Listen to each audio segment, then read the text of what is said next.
Party వాళ్ళ భుజాలను తడుముకుంటున్నారు కానీ వాళ్ళని అనలేదు ఆయన. కాదా? దిమాగీ నక్సల్స్ అనే పదాన్ని వాడింది అర్బన్ నక్సల్స్ గురించి. అర్బన్ నక్సల్స్ అంటే ఎవరంటే పౌర హక్కుల సంఘాలు, మానవ హక్కుల సంఘాలు పేరుతో సమాజంలో ఎప్పటి నుంచినో ఒక హైడ్రామా నడుస్తుంటది.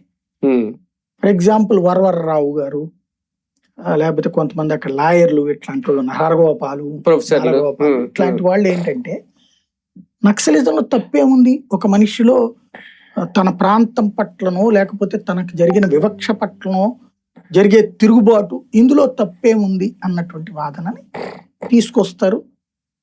ఈ అర్బన్ నక్సల్స్ లో ఉన్నటువంటి దాన్ని ఏమంటారంటే కల్చరల్ వింగ్ గద్దర్ లాంటి వాళ్ళు, సాంస్కృతిక విభాగాల వాళ్ళు మరింతగా ఆ పాటలతో అట్రాక్ట్ చేసి యువతని మనం ఆయుధం పట్టుకుంటే ఏదో న్యాయం జరిగిపోతుంది అన్నటువంటి కోణంలో వాళ్ళని ఎంకరేజ్ చేస్తారు. మనకి 18 అంటే దాదాపుగా 15-16 ఏళ్ళ నూనుగు మీసాలు వచ్చినప్పటి నుంచి కూడా ప్రతి ఒక్కడిలో ఒక కమ్యూనిస్ట్ ఉంటాడు, ఒక రెవల్యూషనరీ భావం ఉంటుంది. ఇప్పుడు గుడికి వెళ్ళినప్పుడు నువ్వు 2 చేతులు అట్లా దండం పెట్టుకోరా అంటే ఇట్లాగే ఎందుకు పెట్టుకోవాలి అన్నప్పుడు తల్లిదండ్రులు సమాధానం చెప్పరు. వాళ్ళకు కూడా తెలియదు, వాళ్ళ పెద్దోళ్ళు దండం పెట్టమన్నారు ఇట్లాగా అంతే.